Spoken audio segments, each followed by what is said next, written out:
Shadowland.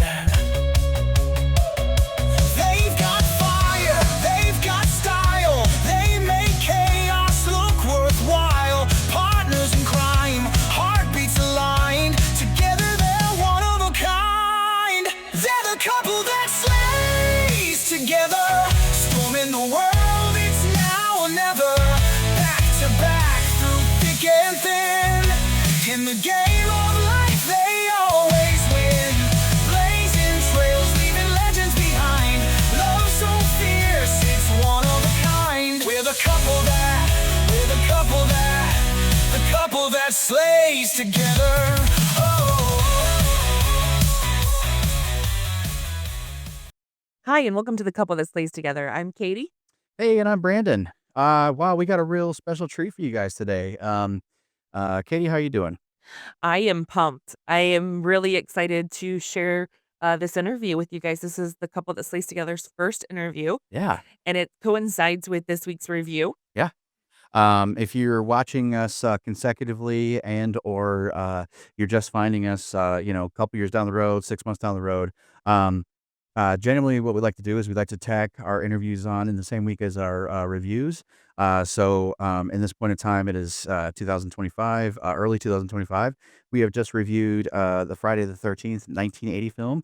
And Ari Lehman, who played the original Jason Voorhees, was kind enough to come on and be our very first interview. So, gosh, Amazing gentleman. yeah, It was a lot of fun. Got to hear a lot of behind the set stories that we didn't know before, yeah, and some cool point of views that he had. yeah, So it's cool to get to hear. yeah. So, without further ado, guys, here's our interview with Ari. Hope you enjoy. Well, man, I guess before diving into the awesomeness that is Friday the 13th, Are you recording? yeah, we're all good to go. Like we do our intro. Yeah, we do our intros. Ari Lehman, the first Jason Voorhees from Friday the 13th, here on or together with The Couple That Slays Together. Well, thank you so much for coming on the show. We really appreciate it, man. Our very Yes, first let's interview. thank, as we mentioned before the show, let's thank the drummer from First Jason, my metal band, as you see here, First Jason. Yep. The illustrious Bass Amp. That's right, people. His name is Bass Amp. That's amazing. Shout out to Bass Amp. I'm Hey- glad that he hooked up this podcast interview. Oh yeah, Yeah. we are too. So hey, before we dive into Friday the 13th, let's dive into your origins. If you're comfortable talking about it, what was your childhood like, and what got you into acting? Well, I really benefited greatly from growing up in a town that had a great arts community, and that was Westport, Connecticut. Okay. And the significance of that, of course, is that Sean Cunningham, the director of Friday the 13th, had his offices in Westport, Connecticut. Oh, okay. But long before I wandered into his audition, I was very, very involved with all kinds of theater, musical theater. I went to a camp called Intercommunity Camp, where they brought kids of all types together, and we did a lot of musicals and dance and theater. They even taught me how to do Super 8 film. Way back in the day, we would shoot Super 8 film, and we would edit it and do all kinds of crazy, like claymation, and it was just a great community. And I had a great piano teacher and a really, really excellent drama coach as well. That was Albert Pia, Mr. Pia, who he was, in fact, together with his wife, they appeared in the none other than The Toxic Avenger. That's right. That's awesome. My drama coach appeared in The Toxic Avenger. But so, yeah, I mean, just absorbing all of the opportunities. You know what it is? When you find out that you have talents in a certain area, and then the community comes together. Like, it turned out I was a good jazz piano player. Oh wow. So yeah, and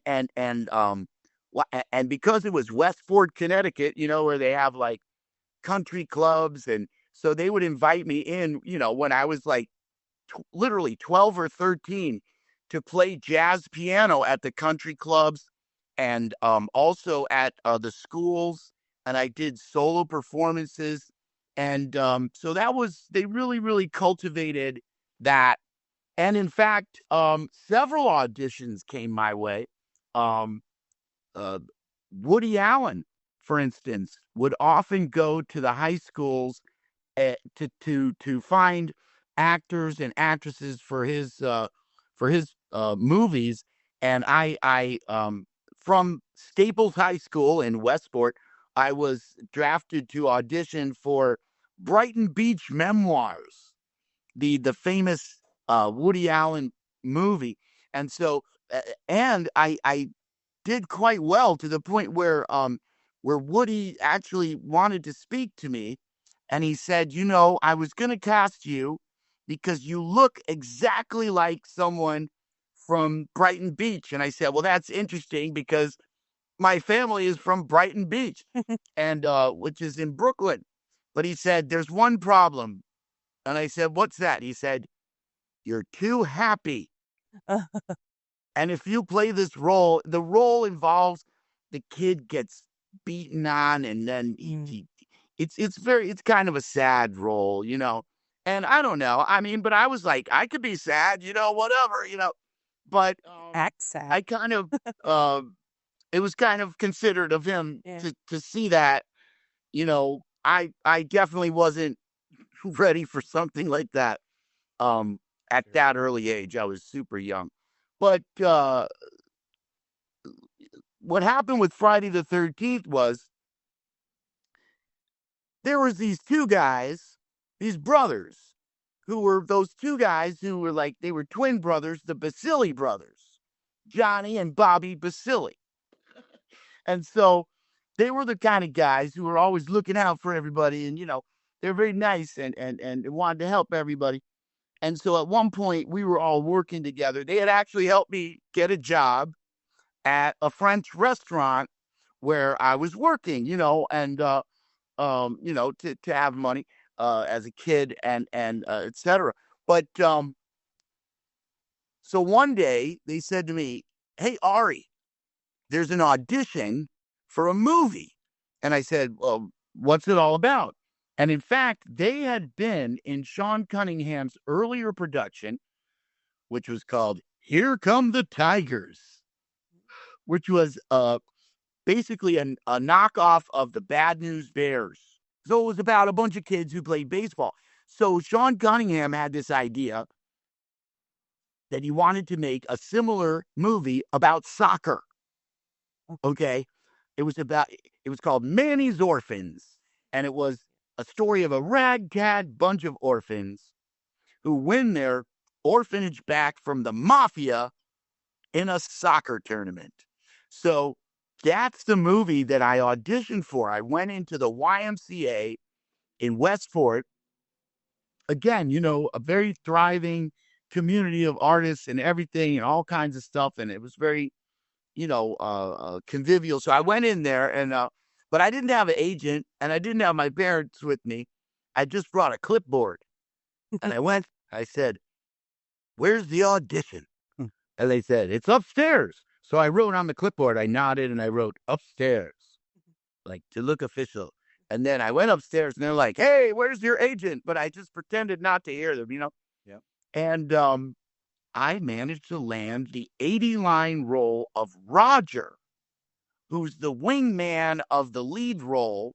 Now, the lead guy is trying to pass off his sister as a boy in the orphanage. One of those kooky 1980s rom-com romps. And so, but the issue with that movie was it was about soccer. And Paramount Pictures passed on Manny's Orphans, even though part of it was filmed at Cosmos Stadium, where the New York Cosmos played. So they had the famous soccer player Pele was in the movie. Also, the captain of the team, Werner Roth, other famous soccer players are in the movie. It's a good little movie, but people didn't play soccer. So they said, hey, we're going to give you a second chance. Okay. Come up with something. And they suggested that Sean do a horror movie because of the success of Sean and Wes Craven's famous Last House on the Left. Mhm. Yep. Mhm. So Sean knew that he had only a small amount of time. And he came up with the idea of Friday the 13th. And initially they were going to use his son to play the boy Jason. But then his wife put the kibosh on that. So Steve Miner got on the phone and it was really Sean that got on the phone and called me and said, come down to the studio right away. We've got a part for you. And I said, well, that's great. And he said, can you swim? And I said, I can swim. He goes, you got the part. And that is the story. I snuck into a different audition, but as the way it went, there would be 3 strikes. Okay. It took 3 tries for Friday the 13th to get accepted by Paramount. Yeah. Because when we wrapped initially in August of 1979, it didn't have the famous final sequence. Yep. Where Jason, Mhm. played by me, comes out and grabs poor Alice. That wasn't in the original script. So they had said, wow, you got an old lady gets her head chopped off and this poor little boy drowns. We need something else. Sure. So he literally had to have a third chance. So 2 months passed. And it was October when they called me up. And here I was, a little kid, I basically died in the first movie. So he calls me and he says, we need you to come back. And I said, what am I going to do? Just lie on the beach? I'm dead. But Sean, he said, no, you get your revenge. And of course I was like, whoa. And yeah. So it was Tom Savini, the great special effects artist, who really, I think the final sequence was really, he kind of had the idea, and went to Victor and Sean. And so when Paramount got that version, they distributed Friday the 13th in 800 theaters across the country, which had never been done on the same day. Yeah. So yeah, there you go. I actually have a kind of a personal question. I suffer from anxiety, generalized anxiety, and the thought of being any kind of close to claustrophobic gets me. And whenever I watch that scene, specifically the end scene for you, when it's calm water, obviously you're completely submerged to come out the way that you do, but you're also in like full prosthetic, right? How did you? Yeah, how was the makeup of that? I felt the makeup and everything. It was, I know people often feel that, Yeah. but it was only this much of my head that was Okay. covered. In fact, I had one eye was a glass eye. I had one eye, and then I had false teeth. So it was really like an elaborate bald cap, with a half of a face, the nose, and Kind of like the Phantom of the Opera kind of a feel. yeah, Yeah. kind of like But that. still, did And, it but bother you at all in the water? the rest was makeup, Yeah. So and the thing is, there was various factors that came into play. Yeah, Tom Savini and his assistant Tassos Stavrakis created the amazing makeup for that final scene, and of course the drowning sequence. But let me emphasize. I know, and I feel for you. I think a lot of artists experience anxiety of all kinds. Especially when, for instance, you are the headliner at a show and there's like 3,000 people there and your heart starts beating wildly and um Absolutely. But on the set of Friday the 13th, no. I have to admit that they really made it a lot of fun for me. Um, there was no discomfort that I experienced. Quite the opposite. I was kind of like part of a team, and it had that camaraderie, but also kind of like we were playing a joke. Yeah. Because Mhm. of course the actress Adrienne King, who pulled it off brilliantly, but we had to keep her um ignorant of certain aspects, Mhm. so that when they appeared, she would authentically respond. But to address what you said primarily, the water was not cold. And for me, I honestly was just a young man uh, who wanted to do my best, wanted to impress everybody, wanted to be a good monster. Sure. We were all talking about how we could make the scene the most effective and the most convincing.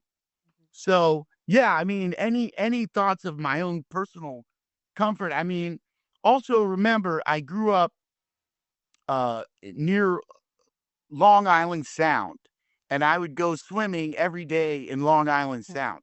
I love to go swimming. And in fact, we would pull all these games, because the movie Jaws came out, another great horror movie. Yep. Yeah. So Jaws came out when I was a little kid living by the beach in Connecticut. So, of course, we would always pretend that sharks were coming at us. And we had this whole way of, like, you'd put your foot up and then you'd look over here and the foot would go and you'd jump. You know, I managed to scare my parents even. It was great. And so even on the set of Friday the 13th, I was just a kid, so I tried to have fun with it while also being convincing. Sure. So the next time you watch Friday the 13th, okay, I'll give you two insights there. The first one being my homage to Jaws, which was that when Mama Voorhees says, he was my only son, and today is his birthday. He wasn't a very good swimmer. And then she has the flashback, and little Jason is drowning, drowning, drowning. Well, just when I go down for the last gasp, you'll see my foot. Mhm. The foot goes like almost right in front of the camera Yeah, definitely have to look for that next time. because I was pretending that a shark was eating me. Um, and when Sean Cunningham said that was perfect, cut. You see, I didn't really think they were filming. Yeah. I thought, okay, I'll show them how I'm going to do it. I'm going to be very convincing, and I'm going to drown, and then I'll do this thing with my foot. And they said, perfect, okay. And in the movie thing, it's like they just started moving the cameras. It was like I was literally still in the lake. Everyone was gone. So I thought, oh no. When you're a kid, you think I've ruined the whole movie. Well, so that actually kind of leads me into what I wanted to ask next. You know, you came in kind of toward the end of the shoot, right? I mean, like it wasn't. So, I mean, did you get to attend the premiere, and was like the rest of the cast surprised to see you in the film? Like they obviously probably thought that the quote unquote main killer was Pamela or Betsy Palmer. So, how did the rest of the cast react? And like what was that exchange like afterward? Well, I wish I could answer that in a more interesting way than to say that no, because I was 15. I was not allowed in the theater with the rest of them. Oh wow. Wow, because of the rating. And so I didn't get to see Friday the 13th with them. No, I didn't get to do that. Okay. Which, it's somewhat disappointing, but it was just but on the set and at other times, I think they had called a meeting, they show you what's called the rush takes. Yeah. And of course, the only thing I wanted to see was what I did, how you are when you're a young actor. You want, oh, you want to see your own part. And we had not the slightest premonition that Friday the 13th which was just a way of making up for Manny's Orphans not happening, right? Yep. We had no idea that people would just love Friday the 13th so much, but it was, Mhm. you know, and I think I can say this now because Sean Cunningham himself said this while I was at a convention in Germany. So he said that Paramount Pictures passed on that first version. And then, as I told you, that final scene got them to purchase Friday the 13th. They loved it so much. So, you know, it's really that final sequence that propelled Friday the 13th to become a classic that it is, you know, because you know, it's almost like there's a whole other scene there. And what's interesting is how Sean was able to get that scare. Yep. Because he saw the makeup that we did. Because now, in the final sequence, we literally took mud and dumped it all over me. And they had all these kinds of different latex and blood and different stuff just to make it look as nasty as possible, okay? Sure. So he realized that that would be very shocking for Adrian to see the makeup. Yep. So he forbade me to show her the makeup. I had to stay away from her whenever I had the makeup on. So when we went to film the sequence, he wanted to really shock her. So he says to me, he goes, Ari, he takes me aside. She's in the boat. Savini's there. Everybody's ready. But you see, because, you know, every great actress and actor is waiting, of course, for the director to say action. Yep. Mhm. And before they say action, you're not supposed to do anything whatsoever. Right. So Sean knew, and he says to me, Ari, the cameras are rolling. When you're underwater, you won't be able to hear me say action anyway. Mhm. So just go down underwater, wait for the bubbles to clear. That's action. Wow. Ari, you're the director on this scene. He literally said this to me. Wow. He said, Awesome. when those bubbles clear, just come out and grab Adrian. And he just knew that I would have that right instinct of what to do. So I went under the boat. I had all of 9 seconds to decide what to do. And I just thought, bitch killed my mom. Yeah, I So wondered there was I wondered how involved that was for you underwater and everything. I didn't know if there was anyone like else with you or any of that. So it's so no, cool it to was hear. just like a kid in a pool.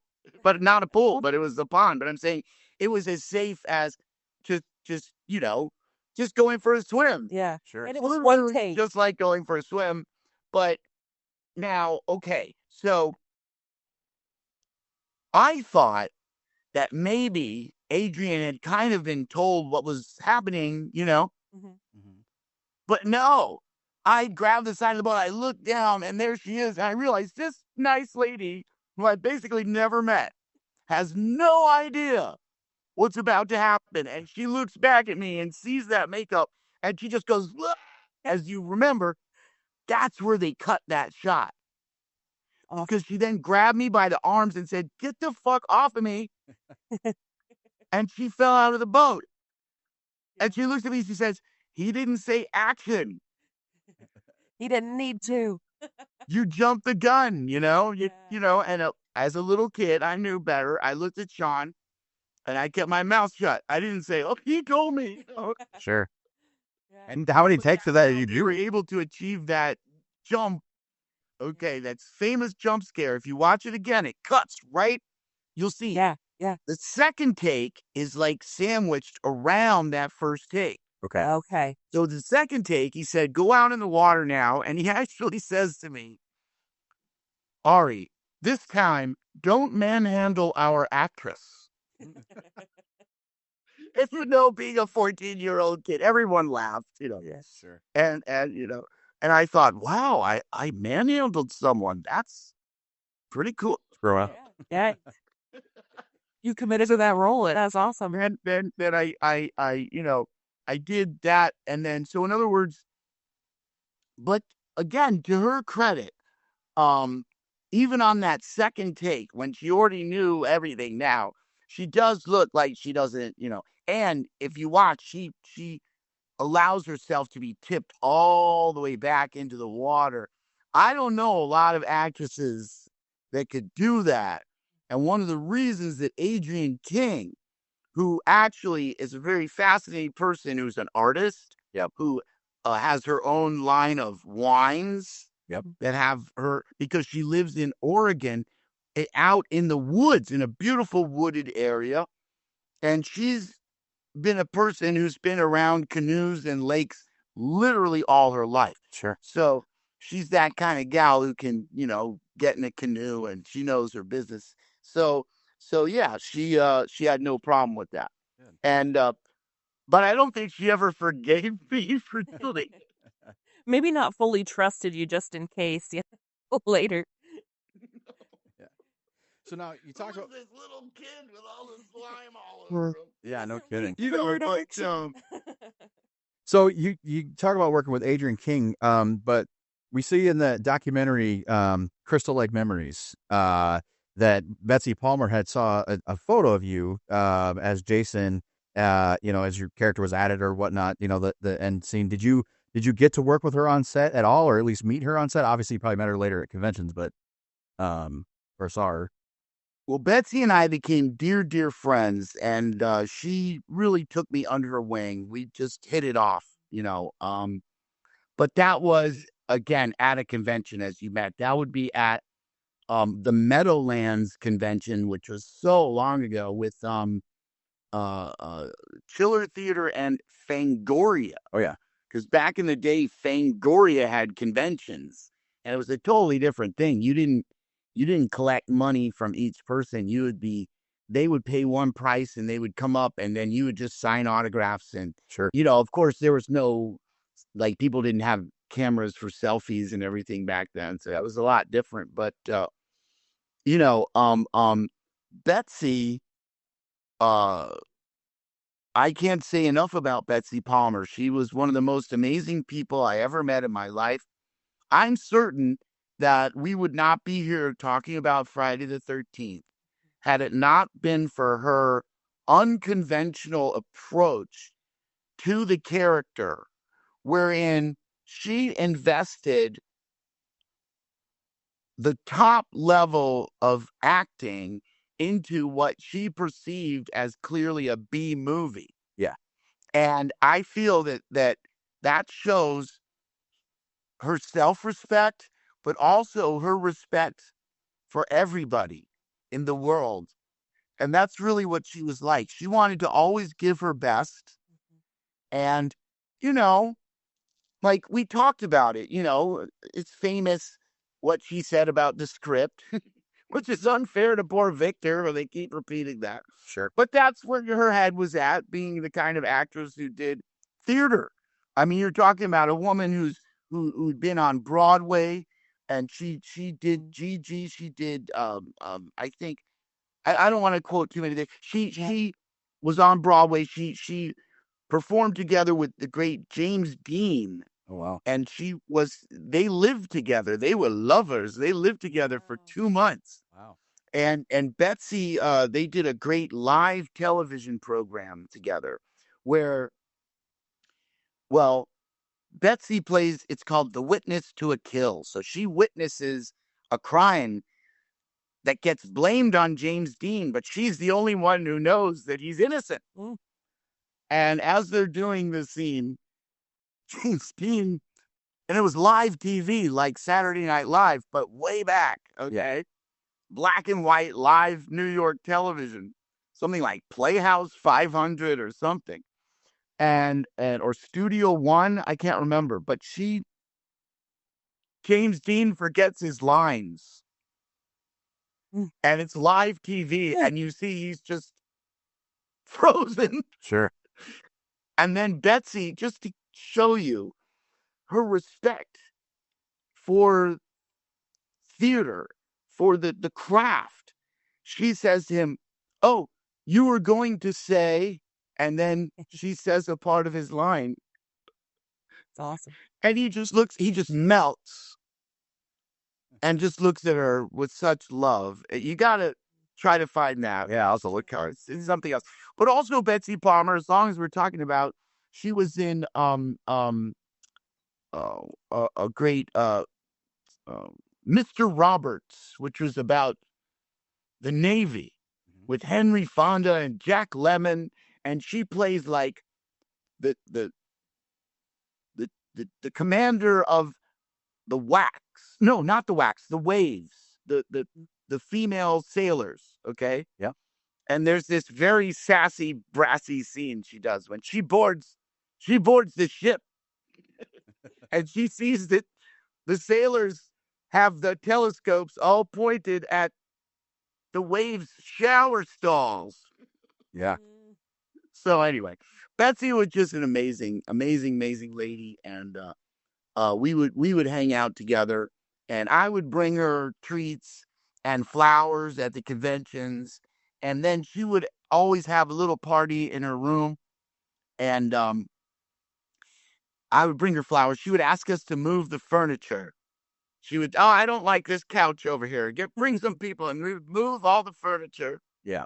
And she would often say, "Ari, pass the joint. It's not a microphone."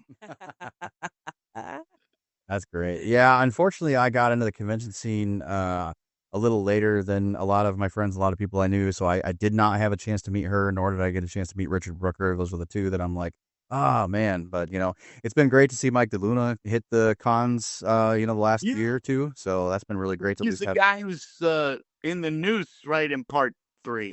Yep. So I haven't met him yet. I've heard he's a nice guy. super nice. Yeah, great guy. I could talk about Richard Brooker, the great Richard Brooker you mentioned, who, of course, he was the first to don the hockey mask itself. Right. And what an interesting person, he was British. He also lived in South Africa for some time. He was a circus performer, an acrobat. Yeah. An accomplished tightrope walker. He basically developed that stunt where they had the motorcycles in those cages, and he just an amazing champion horse polo player. He moved to Los Angeles and he became a stuntman and an actor.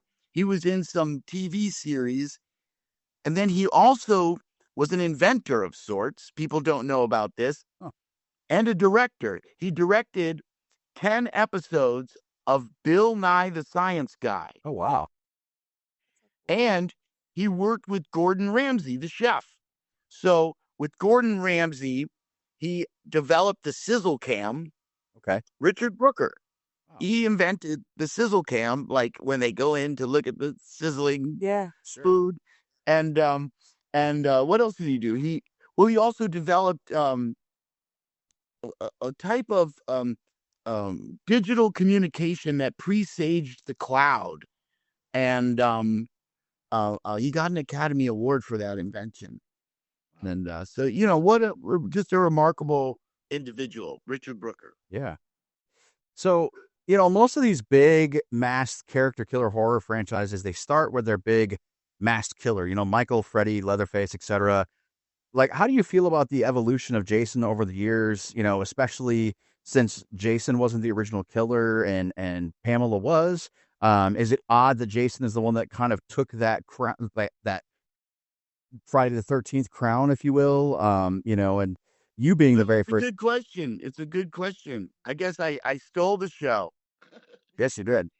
I certainly made a splash. No, it's a good question. I think when we compare the Friday the 13th franchise to all the other franchises, there's two main differences, I think. And one is, and I know that some people,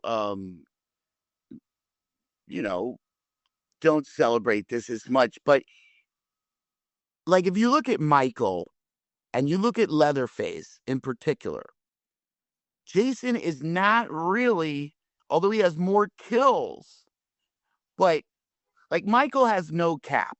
Yeah. He'll kill firemen now and his sister, you know, like Jason has mama. Yeah. But Michael has mama issues. Yeah. Okay.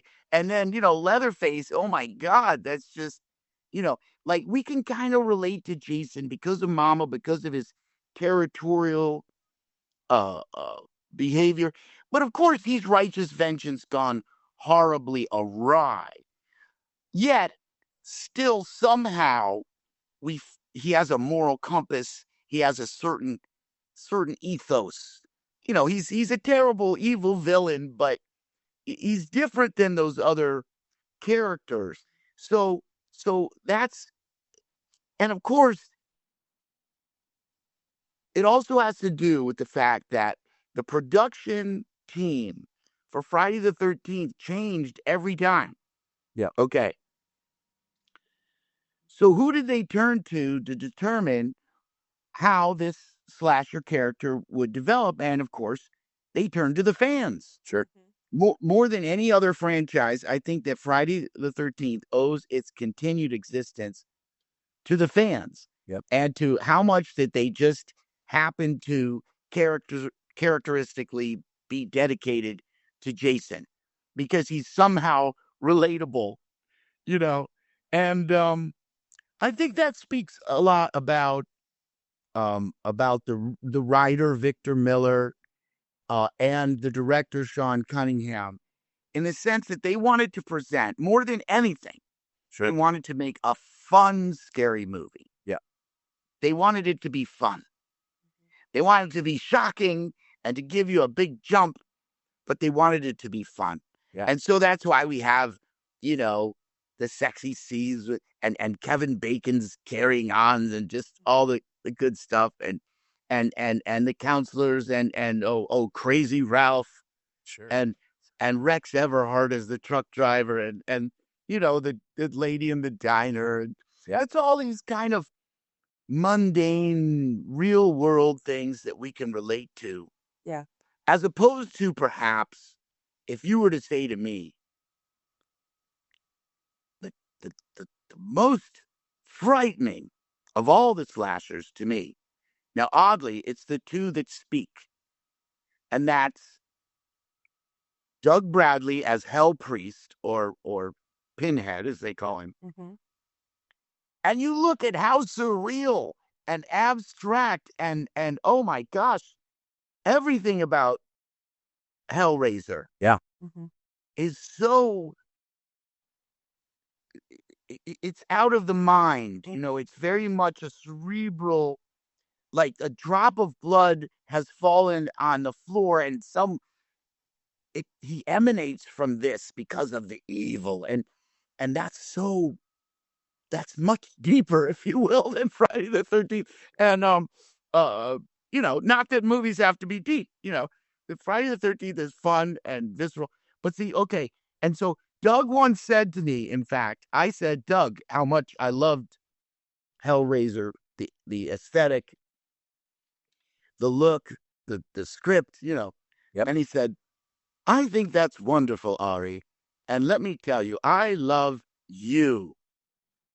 But I'm not a big fan of Friday the 13th. And I said, well,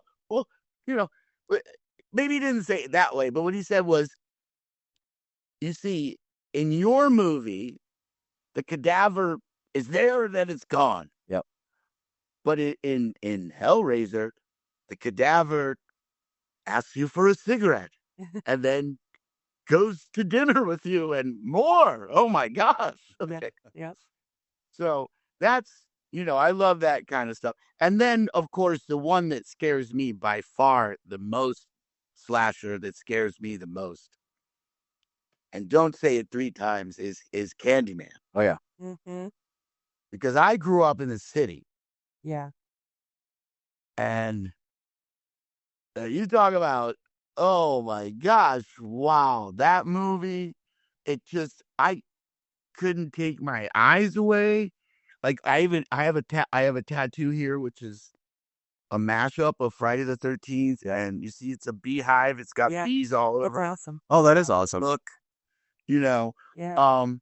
and then I would go on. I mean, Doug also, a wonderful friend, Tony Todd, I don't know if you've gotten the chance to meet him. Of course, I he did. got his wings now, Yep. and but what a life he led! So many amazing roles.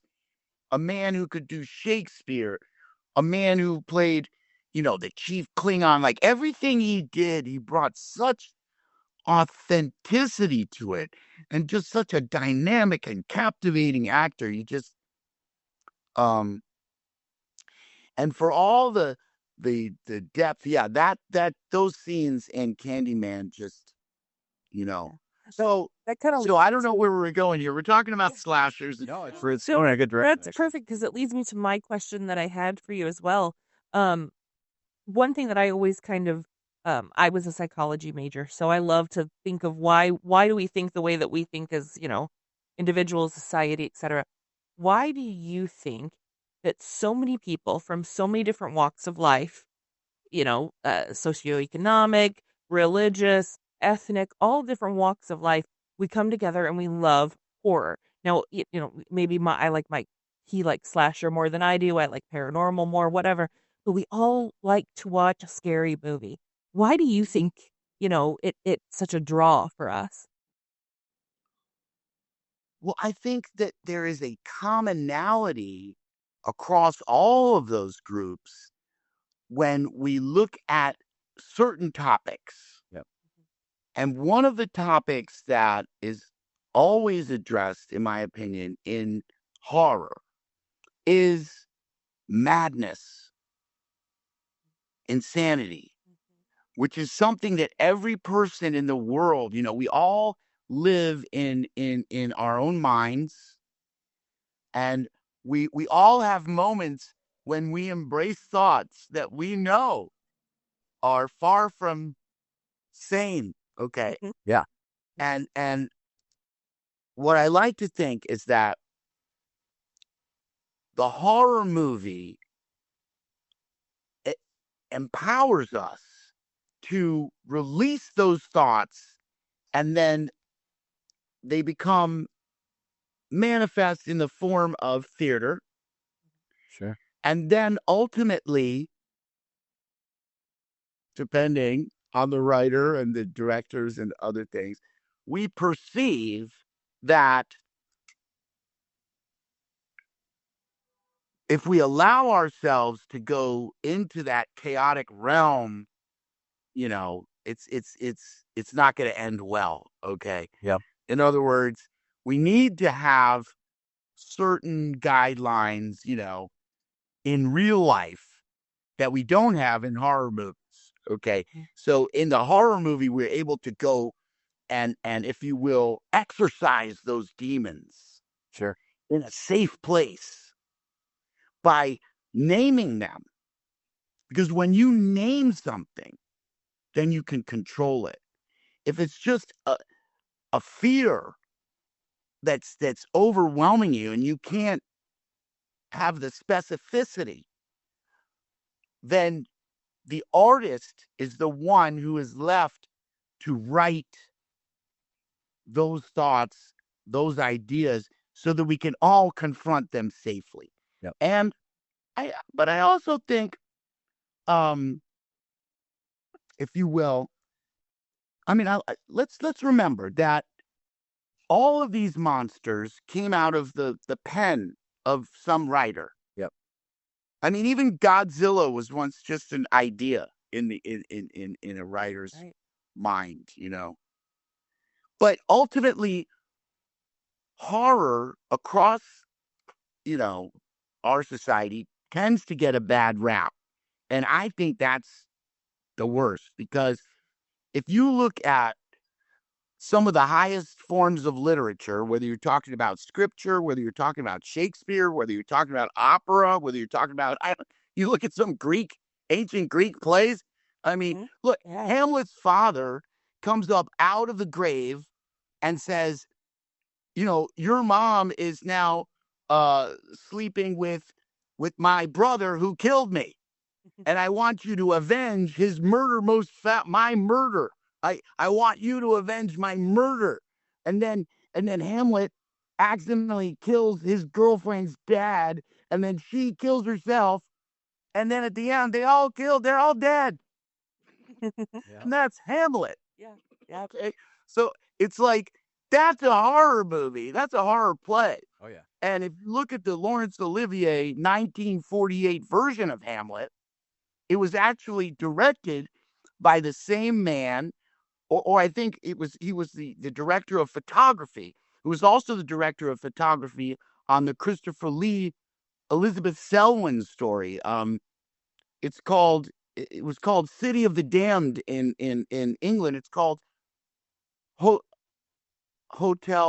Hotel, or something similar to that in America. But yeah. So uh, I think that the reason, the answer to this question really is that we all want to hear a story, and we've got to tell a story.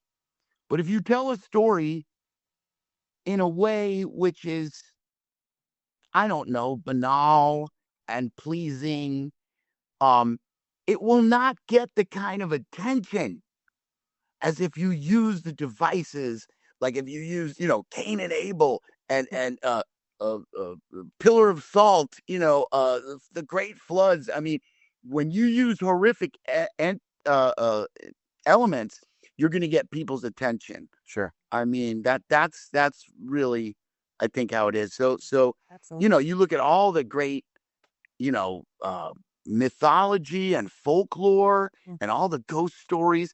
That's what grabs people. Yep. And by grabbing their attention in that kind of a visceral way, you can bring in these ideas of good and evil, of life and death.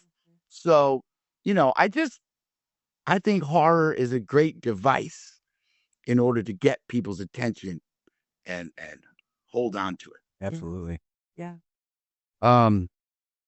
Did you ever consider doing more acting in horror, or another genre, or any kind of acting, or were you more drawn to music? And how did you transition between or into music from acting? Well, thank you. I was already um uh studying music very avidly when I was on the set of Friday the 13th, and as I said, I had a great jazz piano teacher, and yeah, I love I made the decision after being in a feature film like Friday the 13th that I did want to focus on music. Yep. Largely because that's where I felt my talents really were the greatest. And also, just at that time period, wow, the late 70s, early 80s, what an amazingly vibrant music scene that I walked into in New York City. You know, it was nuts. I would go down to CBGB's and I could go and see Bad Brains and Dead Kennedys, and I made friends with Right. Reagan Youth, and Awesome. on top of which I knew all the great jazz musicians. I could just literally, like, I could walk downstairs from my dorm room and just go and watch some of the greatest jazz musicians of all time for the price of a beer. Yeah. And believe me, I took advantage of that. I immersed myself, the David Byrne and Talking Heads and Philip Glass, and so many things were happening in New York at that time. And yeah, the leader, I don't want to say that, the singer of Reagan Youth, Reagan Dave, the great Dave Insurgent, as they called him. He was the coolest guy, and he had these dreadlocks and hanging out in Washington Square and Tompkins Square Park. And I got to see so many great things. And ultimately, I got into the reggae music scene, and then world music scene, and then finally, ultimately putting together First Jason. But, when you're asking about acting or music is really the question. I have, in I guess the past decade or so, kind of come back to independent horror films. Yep. Largely because they're fun to do. And, I get paid good wage for those. Just, it's like kind of comparable to playing a gig. Yeah. You could play a gig, or you could do an independent movie. Right. So, and I've been in some that I think are worth mentioning. One series that people should know about is called The Barn. I play a character called Dr. Rock, who is a 90s video DJ guy who's largely just based on myself. Yeah. And in the first The Barn, it's a great movie about this barn that has a curse, and every Halloween these zombies come out of the barn and all this stuff happens. Yeah. So in the first one, Dr. Rock is just a character on TV. In the second one, he's in the movie. And for instance, I arrive at a town hall meeting with my guitar, and I say, "This guitar is like Halloween. You can't take it away from the people." It's before cancel culture, but it was like they're going to cancel Halloween. So Dr. Rock stands up, but then Lloyd Kaufman plays the mayor. Yeah. And he's like, "I don't know. I don't know." And then Linnea quickly is against it. "No, we have to cancel Halloween. Dr. Rock is wrong." And then, of course, the zombies attack. And then I start shooting him with a nail gun at one point. And then that jams up. So I just start killing them with my guitar. That's awesome. Which is equally fun. So that's The Barn 2.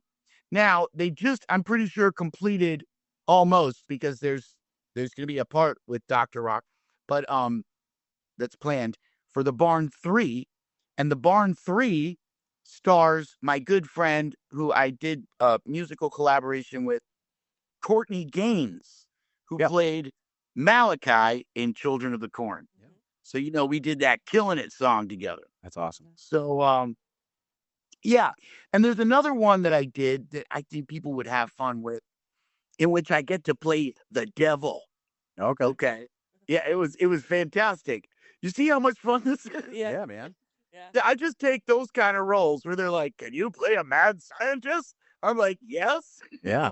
Well, and the fans love it too. I mean, we see you guys like connect and communicate at the cons and everything. When we're all there, just kind of hanging out. But then, the extra step, it helps you guys get work, because a lot of the writers and directors are going to them too, and hanging out in the evenings. But let me tell you about this movie. Okay, it was A.J. Chambers, who's a great B movie director. He's got a great team. I think that they're in Omaha or Des Moines, and I mean, they had us out there and they had us play a show, and they have a club out there, and they shot this movie too. So literally, I did a haunted house.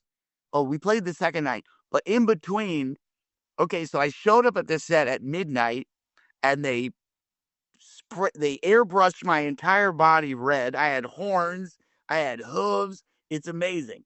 Yeah. So that movie is called Lust, Magic, and the Witch's Sabbath. Okay. And it's about the initiation of a young witch. And I think they did a good job, because they respect the pagan Wiccan tradition, while still having a lot of fun with it. And it's a romp. Sure. But yeah, wow. That's a cool one. Yeah. So yeah, as much and as often as I can participate in any type of it's been independent horror movies. I love to do that. So I'm open to everything, Yeah. I would love to hear a little bit more about how first Jason came about, from Well, conception to where we are now, and yeah, just Well, the wild thing is that when I came out of school, I really I had jazz, but I wanted to learn world music. Okay. And the world music scene in the 90s was thriving. It was amazing. Yep. So I got on that scene, and I got to travel all over. I opened and worked together with with Interscope Records, with Tough Gong Records, with artists from Jamaica, with artists from Africa. I myself got to go to West Africa as a performer. oh wow. And I was absorbing all of that. And during that time period, I met my beautiful wife, and came to Chicago, and It was just a thriving world music scene at that time, reggae bands and everything like that. Yeah. But then, after a while, that kind of toned down, and I was looking for ideas.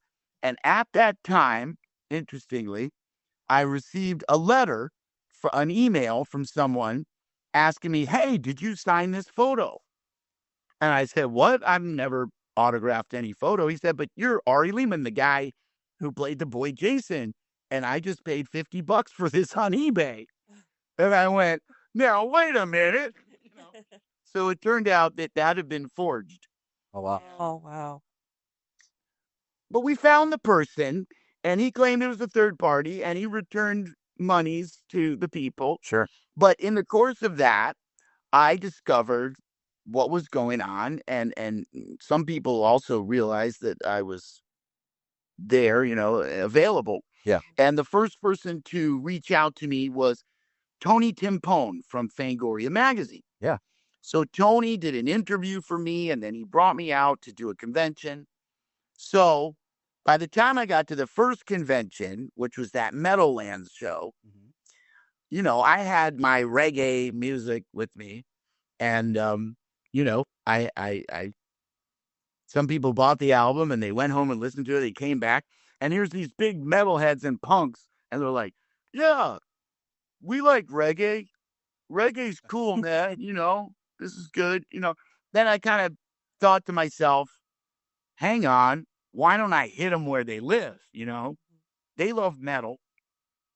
Every metalhead's a horror fan. Every punk is a horror fan, Yep. So you could see that people are showing me their tattoos, and they've got, it's just. So I thought a bit, and I came up with that idea. First, Jason.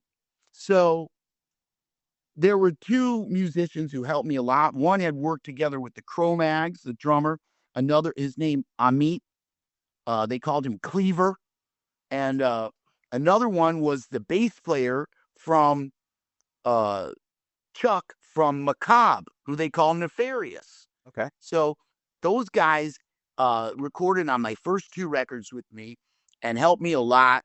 And it was really Chuck Nefarious who kicked my butt a little bit. He said, "You got to bring in your keyboard, and you don't play covers."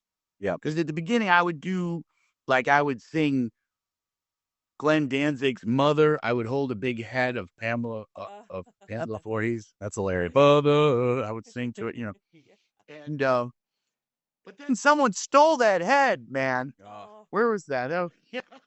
At a show. So, but yeah. So I wrote the first record. Jason is Watching. Yep. And that's got songs like Jason Never Dies, Machete Is My Friend, Sink or Swim. And it got a lot of love because I think it was very simple and very direct. And the approach was, and I realize this now that I wasn't the first to do this, but, using a keyboard and putting it through distortion and kind of playing it in a hardcore setting. Yep. And it turns out that the Screamers did the same thing way back in Los Angeles. They were one of the first punk bands, and they would do the same thing. They would put keyboards through distortion pedals. And so, that kind of a sound. And as time went on, we developed into a touring act and got a lot of love on the horror circuit. Sure. The thing that really made the difference is when finally other bands started reaching out to us. One of the first was Incantation. John McKenty, just a brilliant person. He has an event called Carolina Chainsaw Massacre. So he invited us out to that, had us perform. It's an all thrash band fest. They had Nuclear Assault and all these amazing bands. So we were just blown away. But they gave us a chance to do our own thing and gave us a lot of support. And then Ice Nine Kills, Love them. Spencer, came along and said, "Will you sing on the acoustic version of Thank God It's Friday?" And I said, "Hell yeah." We were in the studio at the time. We got a great version.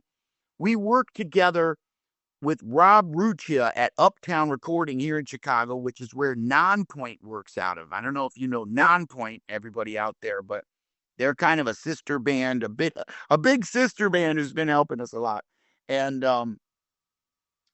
so we got that to Spencer. Then Spencer sang on one of our songs. So if you look at the video version of The Scapegoat, and Bass Amp's in there. Yep. Yeah, Spencer Charnas is in the video. Then they invited us to perform at the first Silver Scream concert, which was amazing. Yep. Then we also performed at Astronomicon because another band that we eventually did another collab with called Twisted out of the Juggalo scene. Yep. So they came in and gave us a lot of help. And then last September, wow, we got to perform at Ice Nine Kill's own convention. It's called Silver Scream Con. Oh, yeah. So the lineup was First Jason, TX2, Avatar, In This Moment, Ice Nine Kills. There was like 7,000 people there. Oh my God. You know, because First Jason usually plays in small rock clubs, which I love. Sure. And, you know, but these experiences are wonderful. The next show we're going back to England where we actually played. Yeah, I forgot to mention, we got to play at the after party of For the Love of Horror, which is an amazing show. There was 3,000 people at that show. And we're going back there next month. They're doing the horror, rock, and wrestling event. I know they've got Chris Jericho, Ric Flair. Yep. They've got a lot of horror names. And so First Jason's going to be at that. And now we're back in the studio. We're recording a new album. Sweet. I'm really happy to say we already have the basic tracks down for 3 new songs. Hey. It's awesome. That's great. I'm very, very excited about that. Yeah.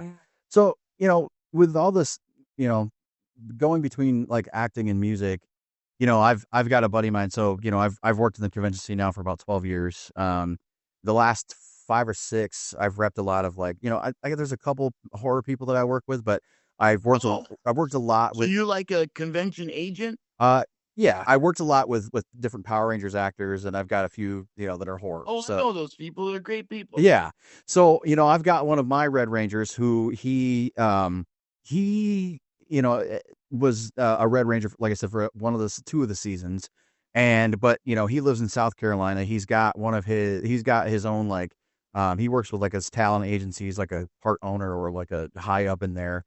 And they have, they do a lot with kids. So like they get like a lot of the kids, their roles, and they teach them how to perform live, and they do all different. Neat. Yeah, so they do all these different things. Well, they do like this big expo in Dallas every year, right? And so, you know, some of the instructors, including him, like he'll do, you know, like he'll dance or something. You know, he'll do some kind of performance for the crowd. Well, when they introduced him at one of them, they introduced him as, well, you know, we'd like to welcome our Red Ranger. And said his name, and you know, he was a little bit kind of, you know, like they brought up the Power Ranger thing when he wanted to kind of showcase his dance, and so I'm just curious, like for you, like, you know, did you ever want to keep your legacy as the first Jason away from music, or were you happy to like include that, like, you know, like were you wanting to show? That's a good question. I mean, way back when I was on the world music scene, it didn't really occur to me. Quite honestly. And then when the whole thing came together, you know, I just embraced it. Like as an artist, sometimes when we're trying to express different ideas, there can be such a wide range, such a vast range. You know, how do you create a focus? How do you laser focus, you know?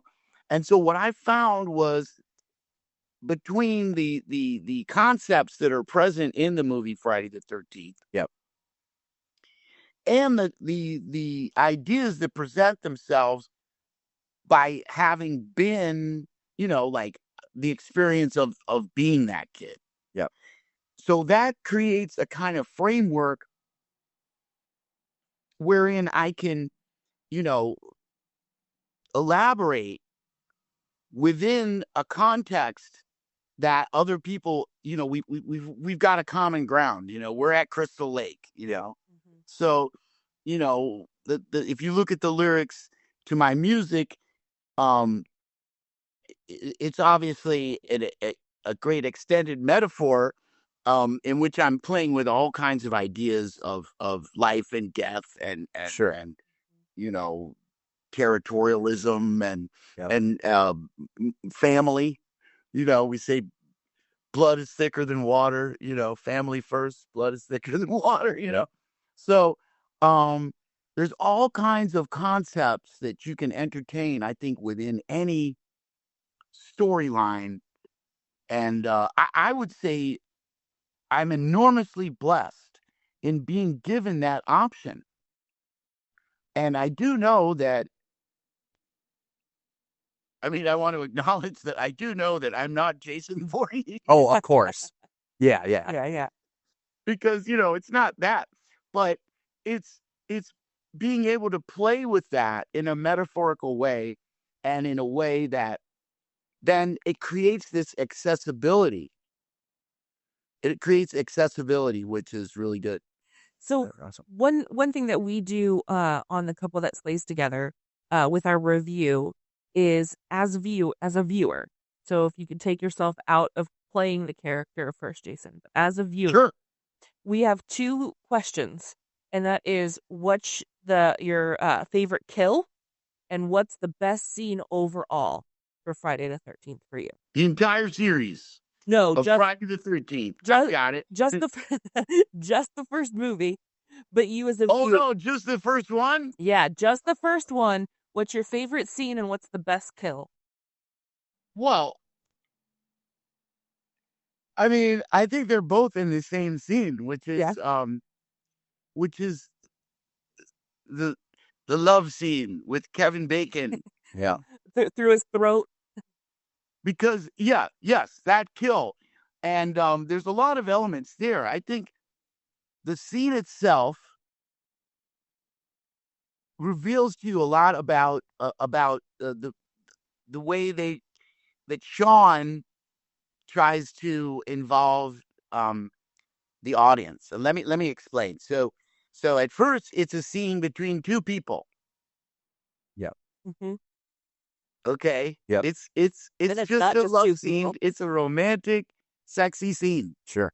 And there's 2 people, right? Yep. Okay. Then she goes, now the drop of blood hits Kevin. You realize poor Ned Mm-hmm. has been dying in the top bunk the whole time. So now it's kind of a weird 3 people scene. Okay. Mm-hmm. So you thought it was one thing, but it's something else. And then before you can even digest that, oh, there's definitely somebody else. It's actually 4. Mama has been under the bed watching Yep. the entire time. Yep. She didn't slide under the bed there at the last minute. I don't think so. Yep. So all of a sudden you realize there's been 4 people in that room. Yep. And who was watching? Oh my God, Mama was watching. Yes. And here's what Sean loves to point out. Who else was watching? You were watching. Mm-hmm. Yeah, that's See, so that's a very Sean thing. And then, of course, when they did, like, in other words, to get you from the inside, like, oh, not to clobber you like that, but the scene that Tom created, okay, where the arrow comes through Kevin's neck. Yeah. Mm-hmm. My gosh. So, and if you notice, as he's dying, the blood kind of spurts out. Yep. And then stops and spurts again. And I don't know if you know this, that's because, and I was there, I wasn't allowed to be anywhere near the cabin during the love scene, but I knew they were preparing something because they had brought all this equipment in for the final scene. I heard them talking about it. Kevin is standing, and the top bunk is, they built the the mannequin, and he's just him like that. So Tom's under there, and he's literally blowing the blood through a tube. Yep. And the blood went back down into his throat. So he blew really hard to get this stuff out of his throat. So when they hit cut, Tom comes from under the bunk and he goes, "We got to do it again. We got to do it again." And Sean says, "Why? It looked amazing." And Tom goes, "No, because it went down my throat and I had to blow it out and da-da-da." So the only way they could rewatch it, they would use little video cameras as for continuity. Yeah. And you had to look in the thing to watch the replay. And they all clustered around and they watched the replay. And I remember they were so happy with the way it came out, Yeah. So there you go. That's awesome. It probably looked more realistic because poor Tom was choking on the corn syrup blood. Right. Well, and it's funny you mentioned, like you being like the quote unquote fifth person in the room, even though you weren't in the room, like Jason had to have been watching. We talked about that because, we basically review the films and then, we're going to put out the interview, after the review. But one of the things that we noticed when, we were watching the film was, watching it back, obviously we've seen it several times, but, for the purpose of this, we noticed like, it's interesting how toward the end, like literally right before it reveals Betsy as, Pamela as the killer, like a body goes through the window and then all of a sudden a Jeep is driving up and she gets out of the Jeep. Yep. I'm like, well, wait a minute. How? Onto that. Yeah. Oh no, there's a bunch. Yeah. Even in the Kevin scene, when you think about it, because Mama is under the bed, right? Yeah.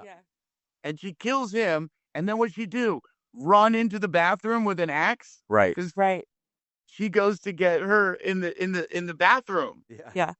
And we talked about that in our review too. She would have had to have like deadlifted Ned up into the top bunk. And I have a little bit of a theory. I realize it's That's know, right. How did not- she put her Ned on the top bunk? Yeah. I know it's not true. She got Ned on the top bunk without getting blood anywhere. Sure. And then she scoots. It gets better. She scoots out from under. She stabs the guy, then scoots out of it. But then you don't hear her coming into the bathroom, right? And then she's there, and so. But then, if you recall, the girl in the green raincoat. Yes. She also goes into the bathroom. Yes. And she goes into the bathroom right after the girl is killed. And she keeps looking over. And she's at the water. She keeps looking over. But there is no blood. Yeah. There's Right. no body. Right. She's a quick clean. So you're like thinking, Mrs. what? Voorhees. And then they get you again. Because when you look back again, the light is swinging. Yeah. So it's like, what?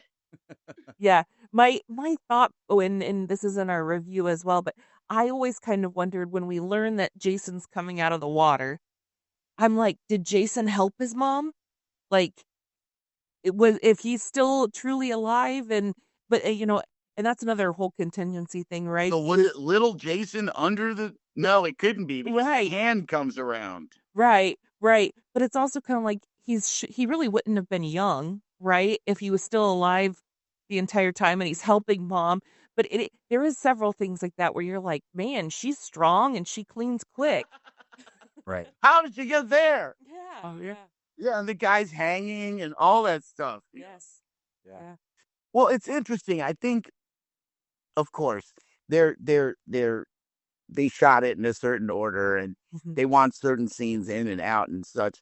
And also they're trying to mislead you. They're Mhm. trying to foreshadow.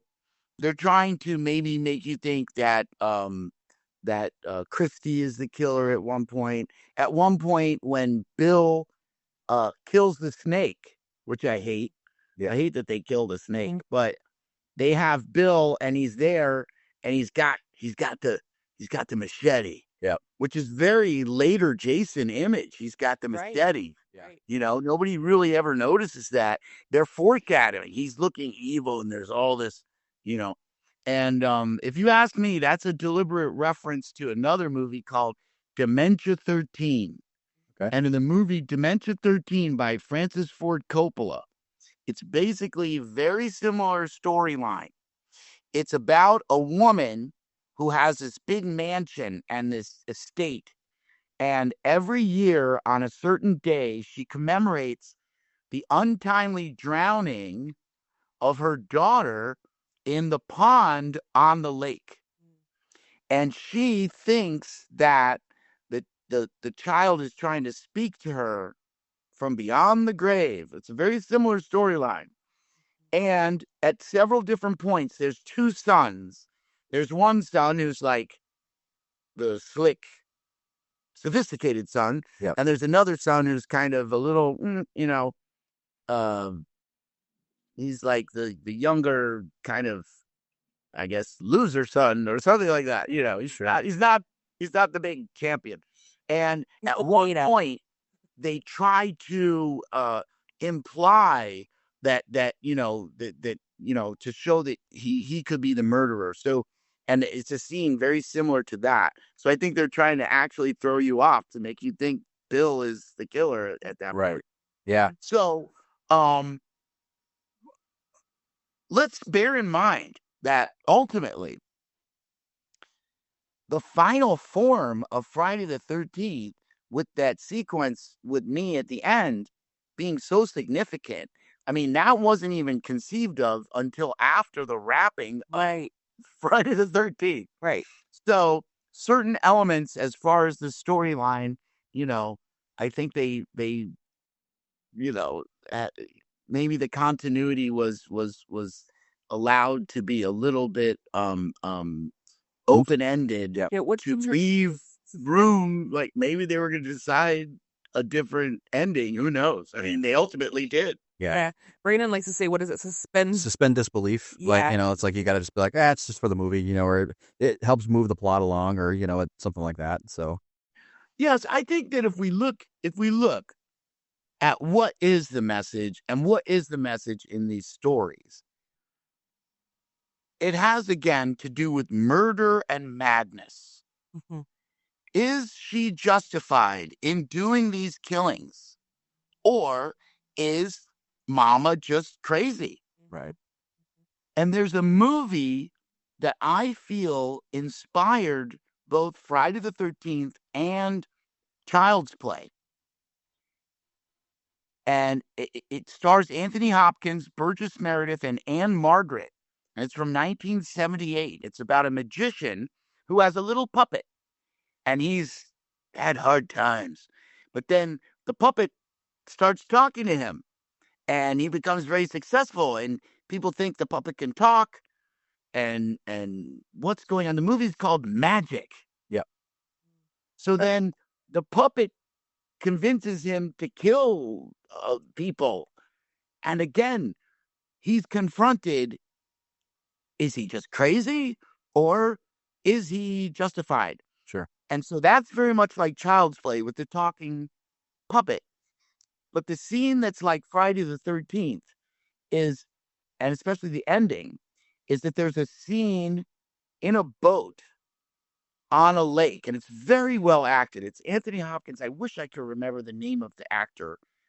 I think he just passed, but anyway, it's a great, great actor who, in other words, he plays his friend, but he's come to the friend's house. The friend is away, and in fact, he sleeps with the friend's wife. I don't want to give away the movie, but so when they're on the boat, he says, my wife says that you slept with her last night.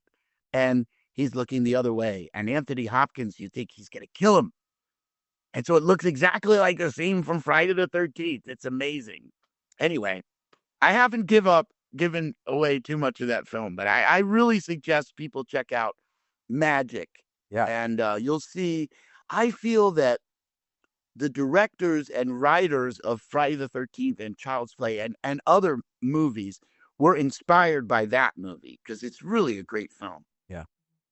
I know like a lot of films they're today and maybe even like as far as 15 years back have been about nostalgia and, kind of throwbacks and, bringing people in as legacy and such. Was there ever any talks about you being in any of the sequels, whether that be Jason or just another character? No, Okay. not me. No, because I'm not a union actor. I'm not in a Screen Actors Guild. Sure. So that would be done by the lawyers of agents and actors, and they all have those kind of meetings and stuff like that. Yeah. And Yeah, it'd be really we don't know what the future holds. Yeah. I don't want to rule out anything, Sure. but I also can't say anything. Of course. But the yeah, it has to be emphasized that the production team changed immediately from the first one Yep. to part 2, and then by part 3 they were shooting in Los Angeles. Okay. So Mm-hmm. yeah, part 1 was shot in New Jersey. Part 2 was shot mainly in Connecticut. Okay. And then part 3 and the rest, anyway, starting with part 3, it became basically what you'd call, Hollywood production type production. Yep. So yeah, I mean, no, but people ask that often, and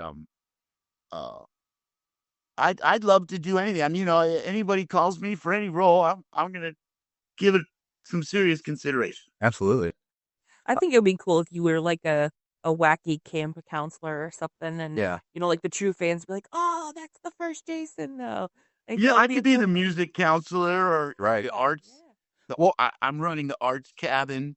Yeah. Yeah. Well, even in films like the rebooted Texas Chainsaw 2013, the one that didn't do very well, they had Gunnar Hansen and Bill Moseley in the beginning, just because it's like, oh, that one's for the fans. It's like we know that was them. Yeah. Now, is that the one with Jessica Biel?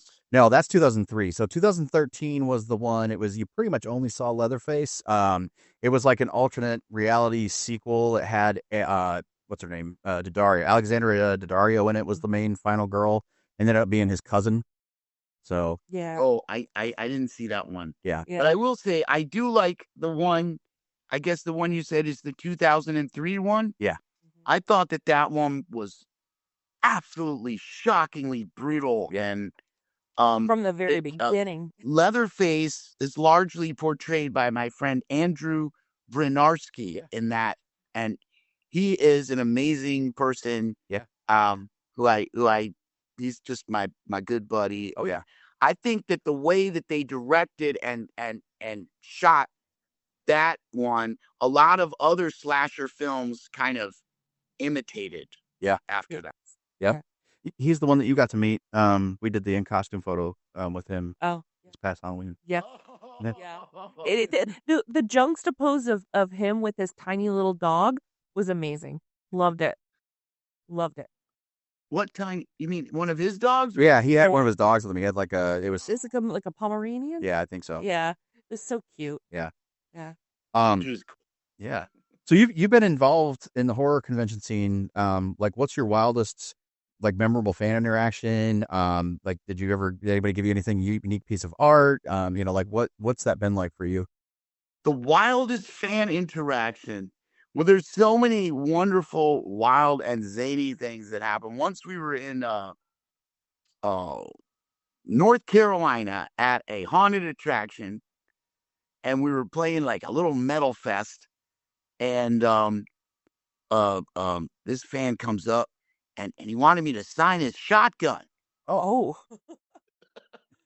So but I had to go out to the pickup truck, because so I went out, and hanging out there. I signed his shotgun. Then he had me sign the pickup truck. He's like, my dad's in the pickup truck. I'm like, I'm not signing your dad. That's great. No, but I have signed everything from babies to human bones to every kind of weapon you can imagine. Wow.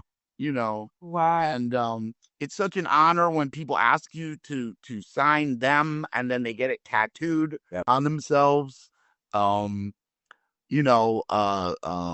It's just the fans are so dedicated and so they just love Jason Voorhees so much. Yeah.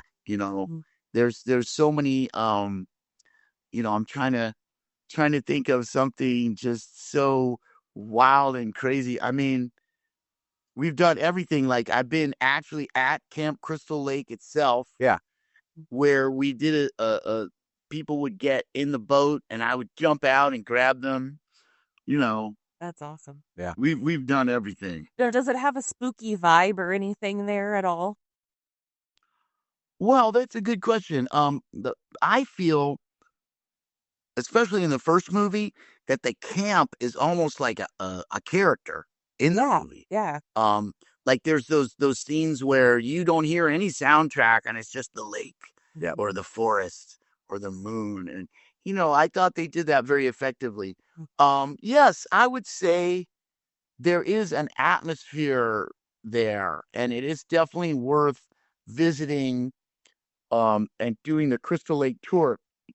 Now, if you love Friday the 13th, you don't have to go because they have a raffle for the tickets, and there's a limited number of people get to visit the camp each year. Yep. However, you can always go to the Blairstown Diner, and the Blairstown Diner, which is open, for lunch every day and dinner and breakfast. So you can sit down and have a piece of pie and tell them I sent you. Yeah. And every Friday the 13th, they do events. Last September, Friday the 13th, we were there, and there was a 5-hour line of people, and the diner was packed all day long. And, that's the same diner where Crazy Ralph says, "Going to Camp Blood, aren't you?" Yeah. So it's a lot of fun, and it's all covered in Friday the 13th memorabilia. But again, any day of the week, you can go in there and celebrate Friday the 13th and take pictures and just have fun. It's it's amazing. I think that what really makes Friday the 13th such a lasting franchise, it's just the experiences that people have had together. Yep. Like scaring each other, and there's that whole thing about the boy in the lake. Yep. And so people who go swimming, or they're going camping, or they're going hiking, or they're going to a lake, or they're canoeing, or they're it's always Jason's in the lake, or Jason's in the woods. And it's definitely become part of American mythology and world mythology and folklore. I think maybe more than a lot of characters, because of Jason's connection to the forest. Yep. And also something about his connection to family that just drives people to have just a fanatical devotion to the character, which I love that. Yeah.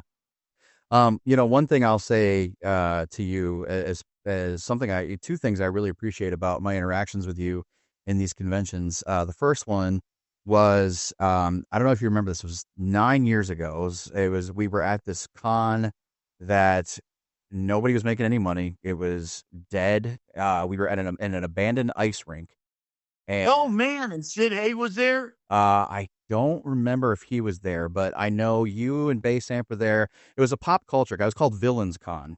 They're no longer they shut down. I know. Yeah, that's in it was in Illinois. Yep, it was in Danville. And I remember, there were a lot of people like, man, what are we going to do? Like, this is really disheartening. Like, and the promoter was, kind of doing one of those things where promoters aren't great. They know the show's bombing, and so they're hiding or whatever. And everybody was kind of in feeling bummed out. And I remember you and Basamp came over to the table I was sitting at, and you gave me one of these Jason masks, kind of like what you're wearing. And I'm wearing it right now, and I've kept it ever since then. So that's that's always been something awesome that you've done for me. And then another time was when my cat died like 4 years ago, and you had put out on Facebook, you're like, man, is there anybody that just needs words of encouragement or anything? And I said, yeah, my cat, who was my best friend, he passed away. And you wrote me this big long message, and I'll never forget. It was really awesome of you to do, and just take the time to kind of be there for people and such. And I just thought that was a really cool thing that you well, of course, brother. Yeah. So no, I mean, I admire the fact that you created a relationship with with another species, man. You know, Yeah. it really is something when we think of that. You know, just the fact that as people, you know, these animals are are are just we're so lucky, you know, Yeah, yeah. to have them. And yeah, no, my heart goes out. Yeah, Yeah. because yeah, we lost a cat not too long ago, and you know, it's one of those things.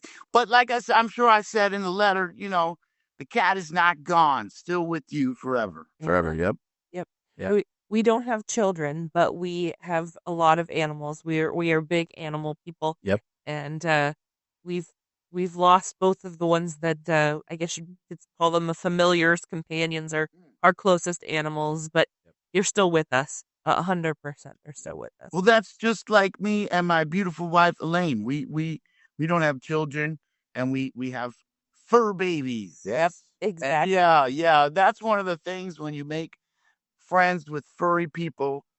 Yeah. You know, at one point we have to help them make that transition. Yep. But it's like they're never they you can still feel them. You know, you Absolutely. really can. Absolutely. You still feel them. I think it's a real blessing to have, you know, friends like that. Like Basamp has his bunny, Oh, you know. Basamp has a rabbit called Bunny Carlos. that's awesome. Love it. And Eddie Machete has our guitar player, Yeah. you know, tough Eddie Machete, but he has those ragdoll cats. Yeah. Oh, You know. their temperament is so amazing. Yep. Yeah. Yeah, we just got back from tour. We went down to Arkansas and Iowa, and we dropped Eddie off, and his ragdoll just ran up and jumped in his arms, you know. They're the sweetest, cuddliest. Yeah, they just flop over. Yep. Oh yeah. It's just a big ball of hair. Yeah. Yep, yep. You'll get a kick out of this. One of the last times that we were recording, we didn't realize that one of our cats had gotten in and hid, and we're recording, and all of a sudden she just starts pawing at my hand, and I'm going, "Honey, cut, cut, cut! I gotta get the cat out of here." Well, I think that cat wants to be a star. Oh, she's a tortie. So if you've ever heard of a tortitude, it's 100% her. She's got an attitude. It's her house. Tortitude. Was that like Mutia? Was it short? Oh, we had a cat called Mutia who was like that. Yeah. Yeah. It's pretty. She's the queen diva, but she's also the biggest snuggler and Yeah. all that. But she sneaks. So yeah, she's you know the tortoiseshell. She's kind of darker and red with like no white. He knows what's up. And so you didn't really see her here in the dark, and she just starts pawing at my. I'm here. She wants to reach her fan base out there, right? Pretty much, yeah. She's like, I want to be on the show. Well, I would say, knowing the general things that we know about the internet, it's always good to include a cat. Oh yeah. Yes. Yeah. Well, we don't want to keep you too long, but we do have two kind of personal questions. If you're not comfortable with answering, we can edit them out. But Go for it. my first personal question for you is, you know, people come to you all the time and they say, I'm such a huge fan of, you know, Friday the 13th, or, you know, I'm a big Jason Voorhees, or horror movies in general. You know, it's like my pop culture religion, you know. And so, if you will, is there anything, like any intellectual property, any musician, any band that you are a huge, massive fan of in that regard? And when you're not busy with conventions, like, what does a day in the life of Ari Lehman look like? Oh, wow. Well, I'm a big Robert Mitchum fan. Okay. I love Robert Mitchum, the actor Robert Mitchum.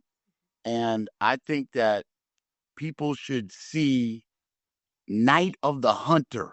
Have you seen Night of the Hunter? No, but it's one we'll have to look up. Because Night of the Hunter is a turning point.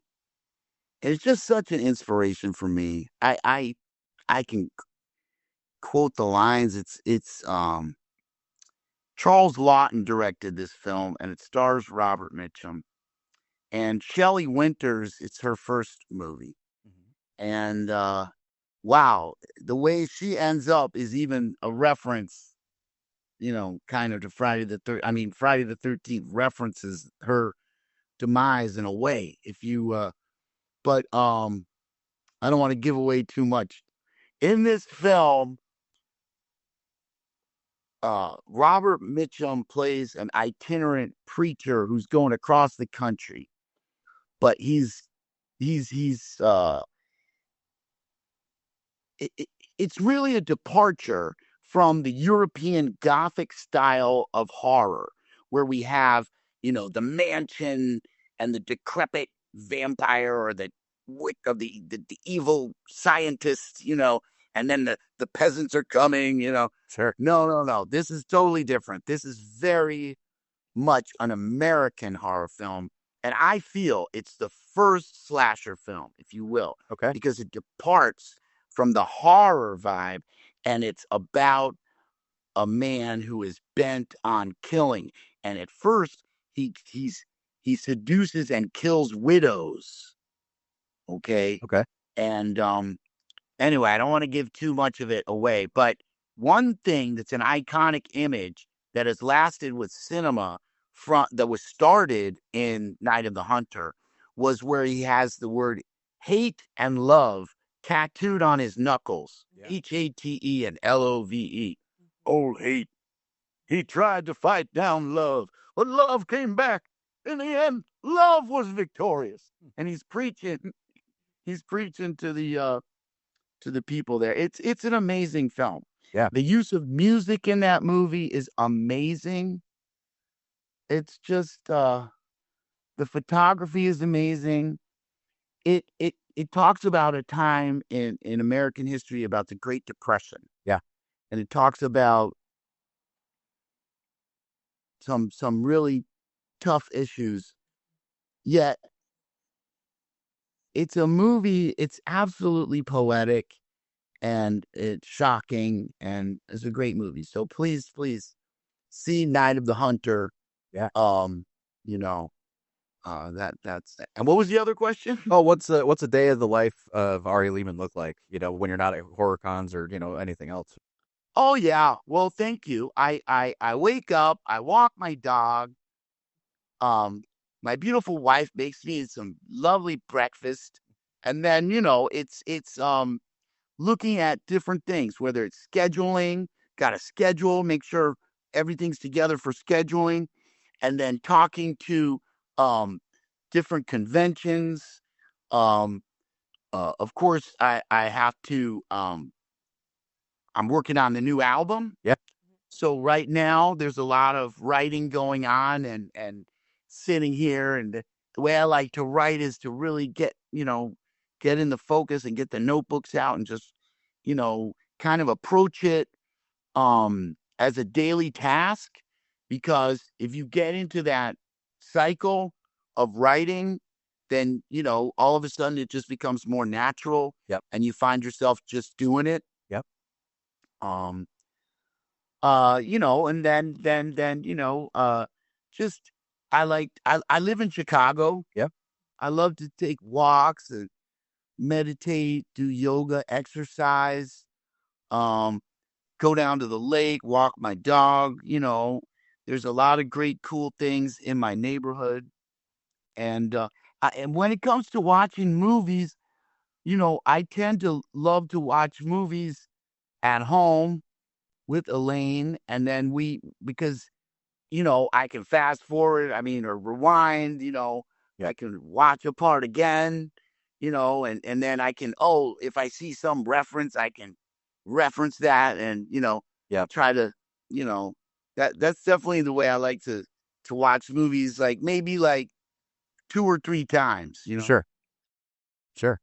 And then really absorb that. Katie's got the last question for you. And this may seem a little bit out of left field for you, but it's something that we've discussed on our show in previous episodes. So we're curious your thoughts on this. What are your views or experiences about the paranormal, ghosts? We kind of talked about the vibe of Camp Crystal Lake and everything, but what about anything from aliens, paranormal, anything like that? What's your take on? Oh yeah, well I'm a avid experiencer of all kinds of phenomenon. I definitely believe that our ancestors are constantly with us. Sure.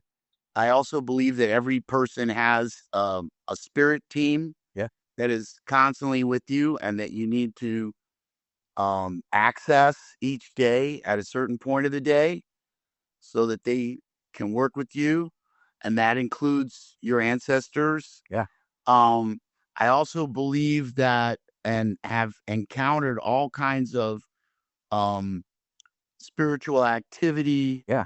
especially in terms of theaters that I've worked in. We get to work in all kinds of, like, I don't know, for instance, the Melody Inn in Indianapolis, Yeah. which is one of America's most significant punk clubs. And we just played there with the Jasons, which was incredible, Nice. and Lords of October, Yeah. which was amazing. But anyway, that place is haunted. One time I was there, and you know what I think?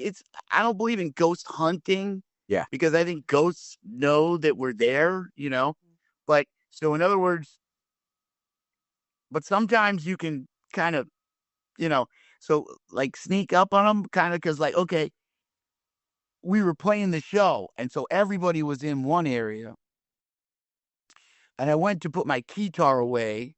Yeah. So I went backstage, and they have a little green room, and there was these people all sitting at this table laughing, but one of them had this really kind of gravelly, growly voice, Yep. and some reason remind me of Lemmy for some reason. Oh yeah. And so I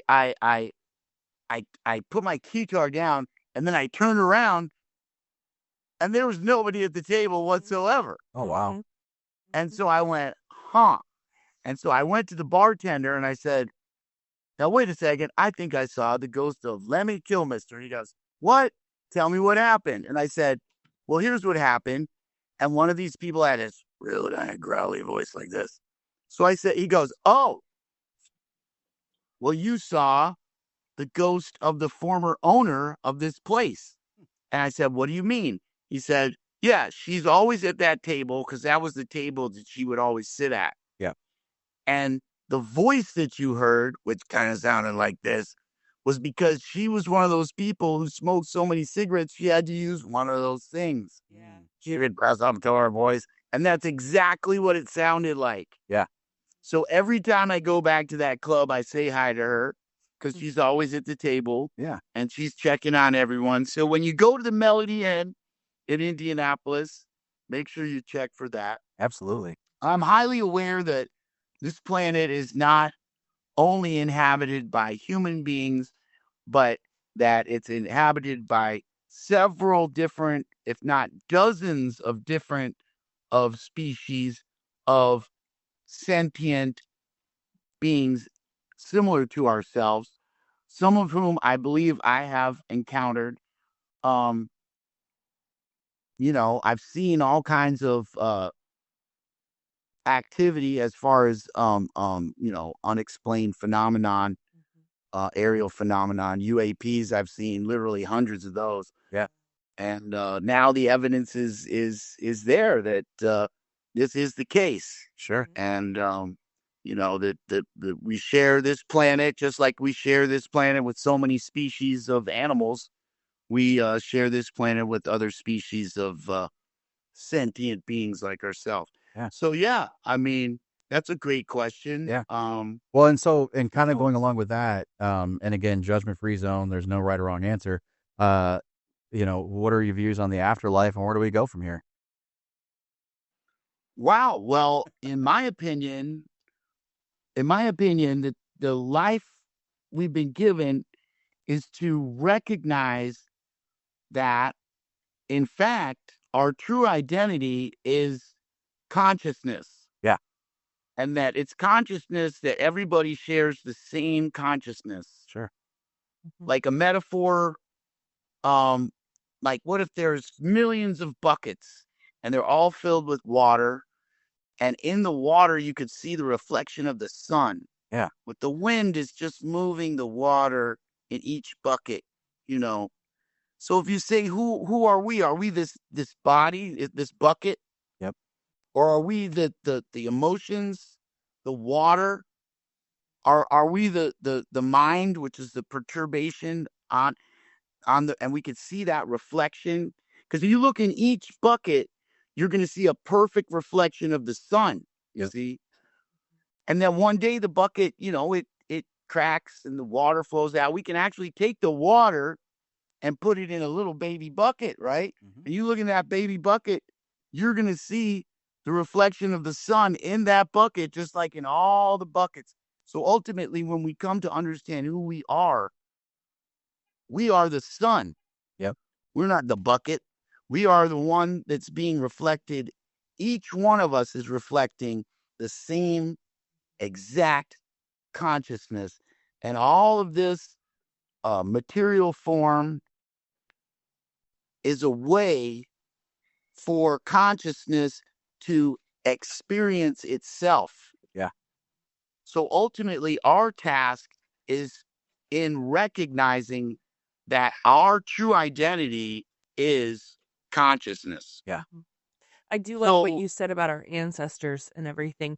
I personally had an experience that we talked about on one of our episodes, and it nearly verbatim. It ended up being a great grandfather that I had never met, and I explained, he wasn't see through. He was a man standing right in front of me, and we both kind of looked at each other like, "You can see me? No, you can see me."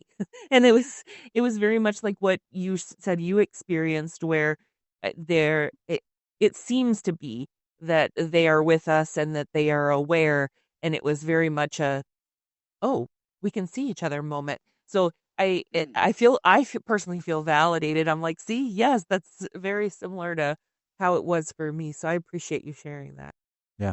yeah, well, that's a message from your ancestor. There could have been a specific guidance that was going on there. There could have been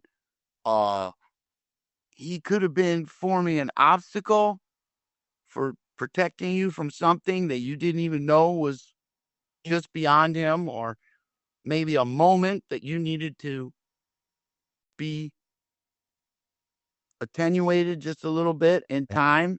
Yeah. Because your ancestor is perceptive of you know of your safety. Yeah. Yeah, yeah. Well, thank you so much for sharing your time with us. Yeah. We really So appreciate you coming on. it. So, Absolutely. The there- couple that slays together. Oh yeah, that's right. The couple that slays together stays together. Exactly. heck yeah. Before we go, is Your there love, like Jason, never die. absolutely? Before we go, is there anything you'd like to promote, plug? We're Yeah, wanna we do got that. a new album coming out. Just check us out. We got all these great events coming up all over the country. We're going to be at Mohegan Sun Casino for a big tattoo event in Connecticut. We're going to be in Manchester, England next month. We're going down to Florida. So everything is on our calendar, firstjason.com. And, come check in with us. First Jason Official on Facebook, First Jason 13 on Instagram. And always remember, Jason never dies. Awesome. Well, thank you so much for being here, man, and we really appreciate it. Thank you, my friends. Yeah. All right, guys, that was Ari Lehman. I hope you enjoyed. Yeah, I had a really good time talking to him. Yeah. Just like I said in our interview with, just talking to him about, our pets and I know you had a really cool, fun experience there, just being able to talk Yeah. to him. Yeah, the personal connection. He just is like an everyday guy. It was great to get to talk to him. I really encourage you all to check out the websites that he listed, firstjason.com. Check out his music. They've got a new album coming out, so that's really exciting for them. Yeah. So yeah, I hope y'all enjoyed. Yeah, Feel and free to I was just gonna say, sorry, shout out to Bass Amp, his drummer of the band. A good buddy of mine was able to connect us. So Bass Amp, thank you so much for that. So yeah, please like, share, subscribe. comments. Let us know how you liked our first interview. Yeah. And maybe what other questions you may have, because who knows, he may be able to come back on at some point Yeah. and share some more experiences with us. Yep. And as always, you can find us on our socials, you guys. We've got YouTube. If you're watching on YouTube, obviously you've already found us, but you've got YouTube. We've got our Facebook. We've got our Facebook group page, Instagram, X, Threads, Bluesky, and we did recently just add a TikTok. So we are on TikTok. Yeah, I if you look at the TikTok, it was actually my personal TikTok that I just decided to go ahead and switch on over. Yeah. Which is fun, but check that out. It's Couple That Slays Together. Yep. Feel free, like, share, subscribe, anything that you'd like to do on any of those socials. But then we also have our Gmail. So it's the couple that slays at gmail.com. Yeah. And we'd love to hear recommendations for reviews, maybe some questions you have for Ari, for us to circle back with him on. And we also, or any other guest suggestions for interviews you'd like us to try to reach out to, we're completely open to that. So really, we sincerely thank you for being here with us, and be sure to check out our review of Friday the 13th, 1980. We'll pop that at the end here. And just as always, thanks for coming out, thanks for coming over to our page and checking us out. And we hope to see you back here soon. So until next time, enjoy the horror. Bye, guys. The couple that slays together.